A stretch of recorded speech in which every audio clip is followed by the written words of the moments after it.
Hello friends, this video on biological classification part 15 is brought to you by examfear.com. No more fear from exam. So let us now talk about the nutrition. As I said in one of the previous slides that the nutrition of fungi is heterotrophic. That is, they always depend on other organisms for their food. They do not prepare their own food.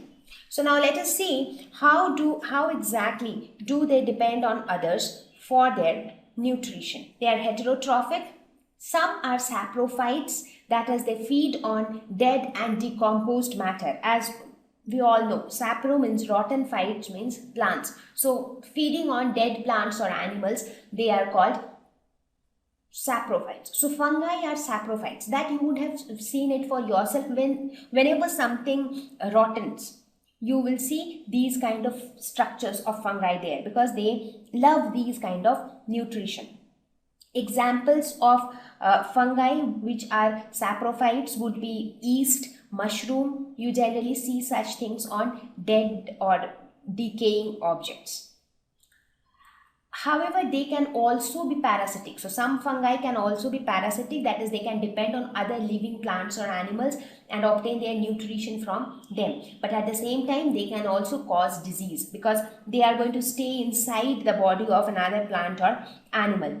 In fact, parasitic fungi are a main cause of diseases in plants.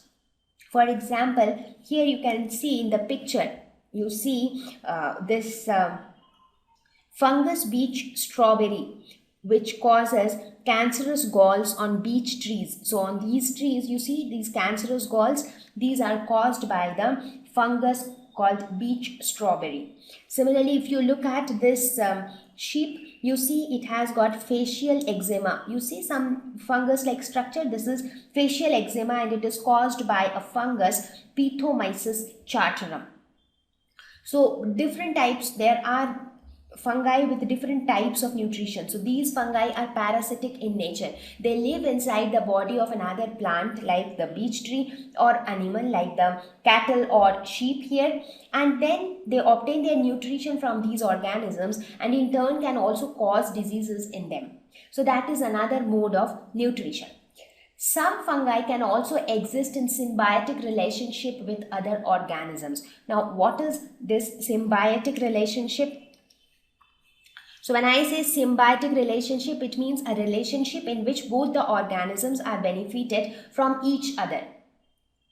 So fungi exists in a symbiotic relationship with other organisms like algae, and that symbiotic relationship is known as lichen. So we will talk about that a little later.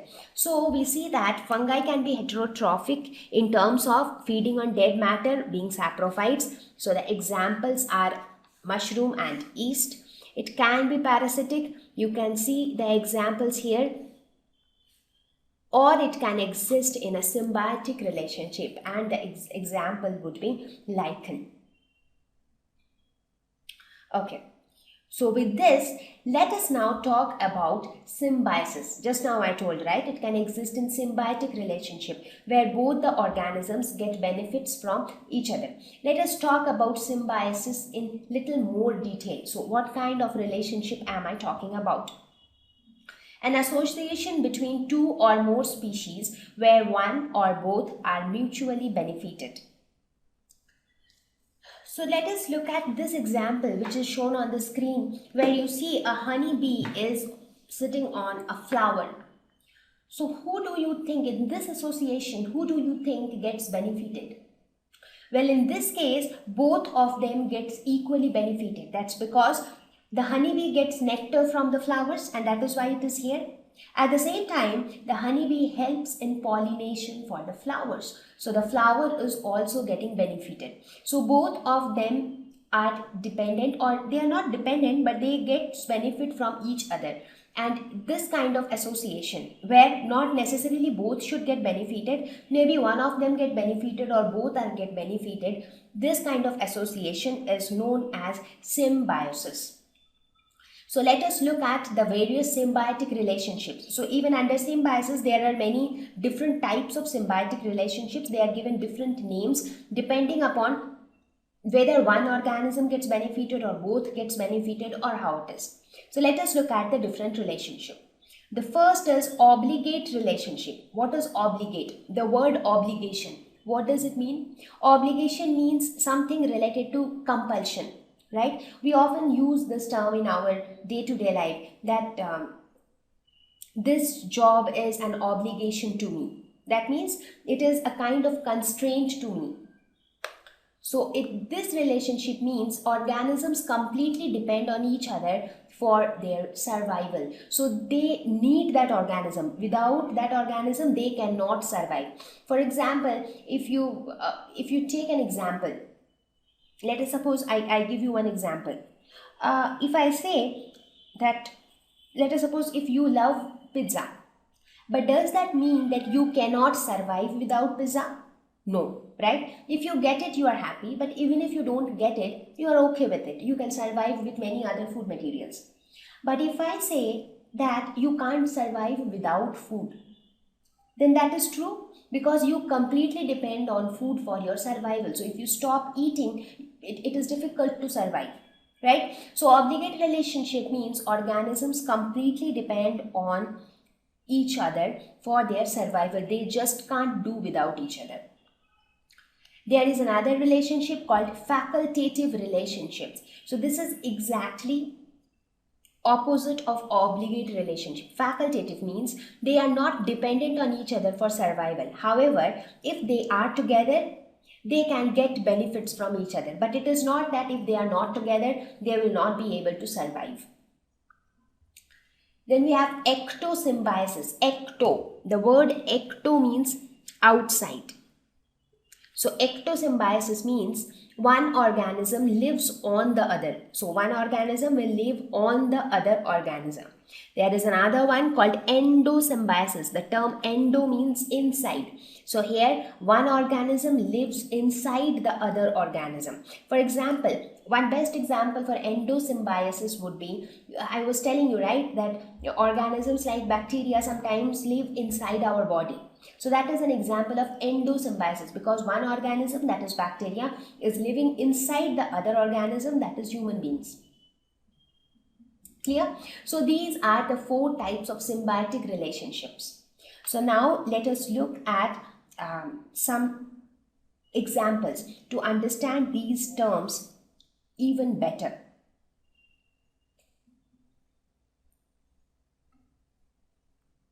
So here we have some examples. So the first example is of the buffalo and the crow. So what kind of relationship is this? So do you think that the buffalo cannot live without the crow? First of all, what does the crow does when it sits on the back of the buffalo? Now on the body of buffalo, buffaloes are generally known for being dirty. So on the body of buffalo, there are small insects which are present there. Insects and ants, some small creatures are always present there. Now whenever the crow sits on the buffalo, it starts eating up those insects. So it helps the buffalo in getting rid of those insects. So the buffalo is benefited. What happens to the crow? The crow gets benefited because it is getting something to eat. So the crow is also getting benefited. So this is a symbiotic relationship where both are getting benefited from each other. Now if I ask you, what kind of symbiotic relationship is this? Do you think that the buffalo cannot survive without the crow? No, right? The buffalo can still survive without the crow, because even if it is just that it will survive with all those insects and ants, that's it.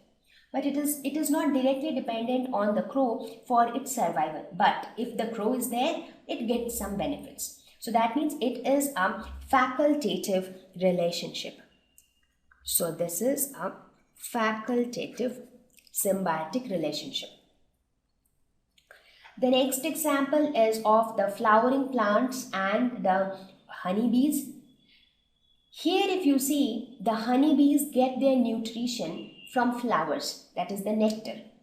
So do you think that the honeybees have a second source of obtaining its food? No. So the honeybees are completely dependent on flowers for nectar. Now what about the flowers? The flowers are also dependent on the honeybees for the process of pollination. So we can say that this is an obligate relationship.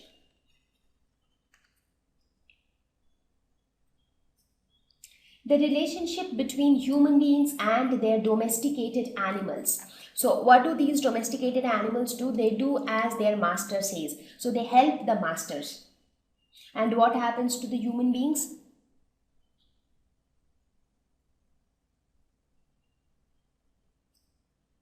So the human beings also get a help when these domesticated animals are there.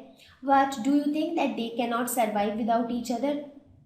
No, it is not like that, right? So it is not an obligate relationship.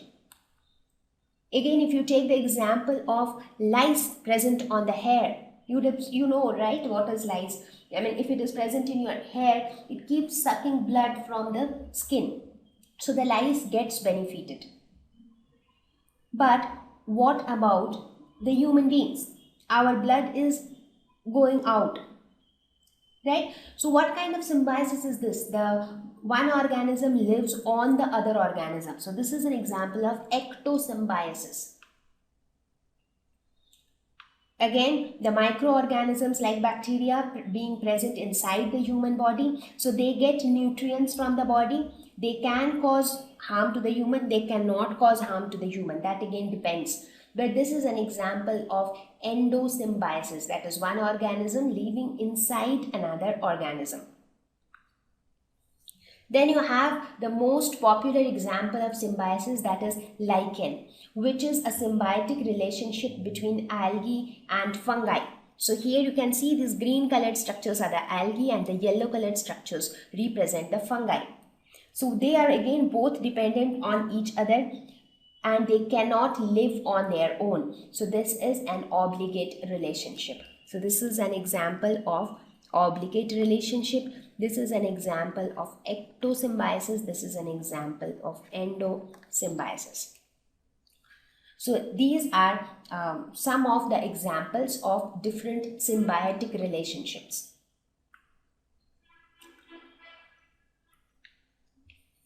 So let us now talk about lichen. As I said, it is a symbiotic relationship between fungi and blue-green algae. So how is it a symbiotic relationship? I mean, how are each of them getting benefited? What is the benefit of fungi and what is the benefit of the blue-green algae? So let us have a look at that. So here algae are the blue-green algae. So what are blue-green algae? They are the cyanobacteria. So they have chlorophyll and they can prepare their own food by photosynthesis.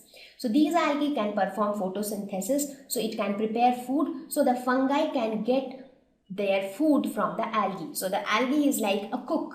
So algae can prepare food and the fungi can get its food from algae. So that is how the fungi gets benefited. What about the algae? Now the fungi gives protection and shelter to the algae. So the algae gets a place to live. The fungi also protects the algae from any other external issues. So the algae also gets benefited. So one prepares food for the other and the other gives shelter and protection to the former. So how do the lichens actually look like? If you look at this picture, it is seen as green or colored patches at the bark of trees. So the algae provides food and give it to the fungi, and in turn the fungi protects the algae during hot sun so that it does not dry out. It shades them from sunlight by enclosing it within their body. Now, one more thing to be noted here is that one fungus can form lichen with a variety of algal species. I mean, it is not necessary that only one fungi can form the lichen with only one type of algal species, because even in blue-green algae there will be so many types of species, right? So they can form lichen with a variety of algal species. Thank you. Please visit www.examfear.com to watch more videos, attempt free online test, get free study material, find tutors and mentors. Thank you once again.